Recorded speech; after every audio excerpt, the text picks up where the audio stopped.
ధర్మం ఉన్నటువంటి పత్రిక. ఒక్క మాట మధుసూదన్ రెడ్డి గారు, మధుసూదన్ రెడ్డి గారు, జగన్మోహన్ రెడ్డి గారు మానస పుత్రిక సార్. సాక్షి ఛానల్ గాని, సాక్షి టీవీ టీవీ5 రైట్ ఎవరి మానస పుత్రుడు? చర్చ ఇంకో దగ్గరికి ఎవరి మానస పుత్రుడు? మధుసూదన్ రెడ్డి గారు, మధుసూదన్ రెడ్డి గారు, కిరణ్ ఎవరి మానస పుత్రుడు? కాదు మధుసూదన్ రెడ్డి గారు, తప్పు. ఒకటి మధుసూదన్ రెడ్డి గారు, మీరు ఇందాకడ కొంతమంది వైసీపీ గోండా నా కొడకలారని పవన్ కళ్యాణ్ అన్నారు. అదే వైసీపీలో ఉన్న ఇప్పుడు జనసేనలో జాయిన్ అయిన బాలినేని శ్రీనివాసరెడ్డి గారు మంచోళ్ళు కూడా వైసీపీలో ఉన్నారని చెప్పారు పవన్ కళ్యాణ్ గారు. అది మీకు తెలవలేదా, వినిపించలేదా? అంటే వాళ్ళు అప్పుడు చెవులో సీసం పోసుకున్నారా? అయితే నేను ఒక మాట చెప్తున్నాను మధుసూదన్ రెడ్డి గారు, పవన్ కళ్యాణ్ గారిని అందరినీ తిట్టినప్పుడు మీరు అంటా ఉంటారు కదా, శ్రీరెడ్డి మా పార్టీ కాదు, బోర్గొడ్డ అనిలు పార్టీ కాదు, వీళ్ళందరినీ ప్రాథమిక సభ్యత్వం లేదు, వీళ్ళందరి మీద మీ ప్రభుత్వ హయాంలోనే కేసులు నమోదని మీరెందుకు చర్యలు తీసుకోలేదు? మీరెందుకు అరెస్ట్ చేయలేదు? అంటే మీరందరూ తిట్టించడానికి వాళ్ళని ఉపయోగించుకున్నారు. బీ ప్లానింగ్ గా మీరు అలా చేశారనే వాళ్ళకి ఏం చెప్తారు మీరు? నేను అట్లా సరే ఓకే, మేము అరెస్ట్ చేయలేదు కదా, ఈ రోజు మీరు ఏం చేస్తున్నారు? శ్రీరెడ్డిని ఎందుకు అరెస్ట్ చేయట్లేదు? అదే కదండి, అనిల్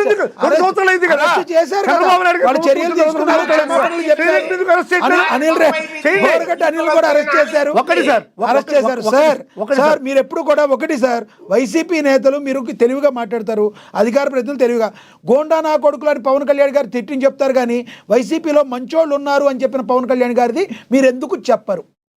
సార్ వైఎస్ఆర్ కాంగ్రెస్ పార్టీలో ఏదైతే ఈ బాలినేని శ్రీనివాసరెడ్డి గారు వైఎస్ఆర్ కాంగ్రెస్ పార్టీలో కొనసాగినంత కాలం అతను ఎదవా బుండమోపి పనికిమాలిన చెప్పలేదు ఆయన. అప్పుడే చెప్పారు, అప్పుడు వైసీపీలో ఉన్నాడు కదా, వైసీపీలో ఎప్పుడైతే అప్పుడే చెప్పారు ఆయన. ఎప్పుడైతే చెప్పలేదు ఆయన, పర్టికులర్ గా అప్పుడే చెప్పారు. ఆయన పేరు ఎందుకు చెప్పాడు?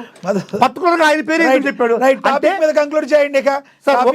ఒకటి చెప్తున్నాను, చెప్పండి సార్, ఒకటి చెప్తున్నాను సార్, చెప్పండి. ఇప్పుడు అంబటి రాంబాబు అనేటువంటి వ్యక్తి అతను రాజకీయంలో ఎక్కడి నుంచి స్టార్ట్ అయ్యాడు అనేటువంటిది అందరికీ తెలుసు.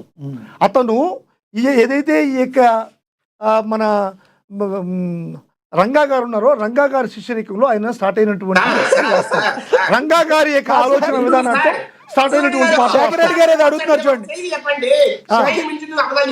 ఏం దెబ్బతాలు? ఎందుకు స్థాయికి మించి అబద్ధాలు సార్, నేను ఒకటి చెప్తాను విజయశేఖర రెడ్డి గారు, నేను చెప్తాను చూడండి. ఒకటి విజయశేఖర రెడ్డి గారు, ఒకటి నేను మాట్లాడిన తర్వాత మీరు ఒక 2 నిమిషాలు టైం ఇస్తారు సారు, మీరు మాట్లాడండి. రంగా గారు ఆశయ సాధన కోసం పవన్ ఈ యొక్క క్యాస్ట్ కోసం పోట్లాడినటువంటి అంబటి రాంబాబు రంగా గారి శిష్యుడు. అదే క్రమంలో వైఎస్ఆర్సీపీలోకి వచ్చాడు. ఈరోజు కూడా ఆ కులం కోసం పోరాడుతున్నటువంటి వ్యక్తుల్లో అతను ఒకడు. ఎందుకంటే ఆ కులం బాగుండాలా, పార్టీ పరంగా పార్టీని ఆ కులంకి అనుసంధానం చేస్తూ పార్టీ యొక్క సిద్ధాంతాలని ఆ కులానికి అనుసంధానం చేస్తూ తీసుకెళ్తున్నాడు. ఇంకొక విషయం సార్, అంబటి రాంబాబు గారు నిరాహార దీక్ష కులం కోసం కూడా చేయబోతున్నారా? ఆమర నిరాహార దీక్ష చేయబోతున్నారా? ఎందుకంటే కావాలని కానీ ఏదన్నా నిరాహార దీక్ష చేయబోతున్నారా ఆయన? సార్ ఆ కులానికి ఏదైనా సరే, తెలుగుదేశం పార్టీ నుంచి ఏదైనా సరే జరగరాని విషయాలు ఏదైనా జరిగితే, ఆ కులానికి వివక్ష కనబడితే ఖచ్చితంగా కులం పక్కన పోరాడేటువంటి స్థాయి హక్కు ఆయనకుంది. ఎందుకంటే ఆ కులంలో పుట్టిన బిడ్డ, కాపు కులంలో. కానీ ఇప్పుడు మీరు రెడ్డిగా పుట్టారు, రెడ్డిగా నేను ఇలా ఉన్నాను, మీ మీద మీరే జోకులు వేసుకుని వ్యతిరేకతంగా ఎప్పుడన్నా వీడియోలు చేశారా మీరు? ఎందుకు జోకులు వేసుకుంటాం సార్? చెప్పాడు, కానీ అంబటి రాంబాబు గారు అదే చెప్పారు. కాపుల మీద నాకున్న అభిప్రాయం నేను చెప్తున్నాను అని ఆయన చెప్పాడు. ఏం చెప్పారు? కాపులు మందు తాగుతారు, ముక్కలు తింటారు తప్పితే రాజకీయాలకు పనికిరారు అని చెప్పారు ఆయన. మీకు కావాలా వీడియో? ఎందుకంటే సార్ ఒకటి సార్, ఇప్పుడు కాపుల్లో ఒక ఏ కులానికైనా సరే ఒక భావం ఉంటుంది సార్. మన కులపోడు ముఖ్యమంత్రి కావాలా, మన కులపోడు పద్దకు పోవాలా అనేటువంటి. సరే ఇవన్నీ ఎందుకు సార్? నెక్స్ట్ మీ వైసీపీ వస్తే దళితులను ముఖ్యమంత్రి చేస్తాన్న బీఆర్ఎస్ ఆయన ఎలా చెప్పారో మీరు కూడా కాపులు ముఖ్యమంత్రి చేస్తారా? మాకేం అవసరం? ఎందుకు చేయాలంటున్నా? ఎందుకు చేయాలంటున్నా ఇది సార్? మీ లేదు సార్, జగన్మోహన్ రెడ్డి గారే మా ముఖ్యమంత్రి సార్. రైట్, జగన్మోహన్ రెడ్డి గారే మా ముఖ్యమంత్రి. రైట్, ఆయన ఉన్నంత వరకు, పార్టీ ఉన్నంత వరకు జగన్మోహన్ రెడ్డి గారే మా ముఖ్యమంత్రి. ఏ కులం ఆయన రెడ్డా లేకుంటే ఏమి కాదు, ఆయన పార్టీ స్థాపించాడు సార్. ఆయన పార్టీ స్థాపించాడు, పార్టీ ముందుకు తీసుకెళ్తున్నాడు. ఆయన ఆశయంలోనే పుట్టిన పార్టీ. జగన్మోహన్ రెడ్డి గారే ముఖ్యమంత్రి. మేము ఈ విధంగా అబద్ధపు హామీలు ఇవ్వము. మేము కాపులకు పెద్దపీట వేస్తాం. ఒకవేళ అన్న కోసం పోరాడిన చెల్లెలు కలిసిపోయి దగ్గరికి వెళ్ళిన చెల్లెల్ని ఏమైనా చేస్తారా? చెయ్యం.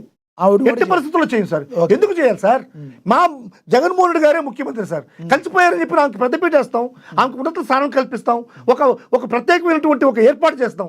అంతేగాని జగన్మోహన్ రెడ్డి పీఠ ప్రత్యేక ఏర్పాటు అంటే ఏంటి సార్? అదే ప్రత్యేక ఏర్పాటు. ప్రత్యేక ఏర్పాటు అంటే ఆమెకు పార్టీలో ఒక సముచిత స్థానాన్ని కల్పిస్తాం. సముచిత స్థానాన్ని కల్పిస్తూ క్యాడర్ అందరినీ కూడా అందరిలో కూడా ఒక ఎలివేషన్ చూస్తాం. జగన్మోహన్ రెడ్డికి తర్వాత ప్లేస్ ఇస్తాం. అంతేగా జగన్మోహన్ రెడ్డికి ప్లేస్ ఇవ్వం సార్. ఇప్పుడు మీకు 100 కోట్లు ఇస్తే మీ చెల్లెలకి మొత్తం 100 కోట్లు ఇచ్చేస్తారా? చెప్పండి. ఇప్పుడు చంద్రబాబు నాయుడు అదంతా ఉంది సార్. ఇప్పుడు నేను సూటిగా ప్రశ్నిస్తున్నాను. ఇప్పుడు విజయశేఖర్ రెడ్డి గారు ఒక్క నిమిషం సార్. విజయశేఖర్ రెడ్డి గారు ఒక్క నిమిషం సార్. ఇప్పుడు మేము వైఎస్ఆర్ కాంగ్రెస్ పార్టీ జగన్మోహన్ రెడ్డి గారి యొక్క ఆధ్వర్యంలో పార్టీ ముందుకు పోతుంది. మా జెండా ఆ జెండా ఒకే అయితే జగన్మోహన్ రెడ్డి గారి ఆశయ సాధన ఒకే జెండా మేము మూసేది. ఈ రోజు చంద్రబాబు నాయుడు గారు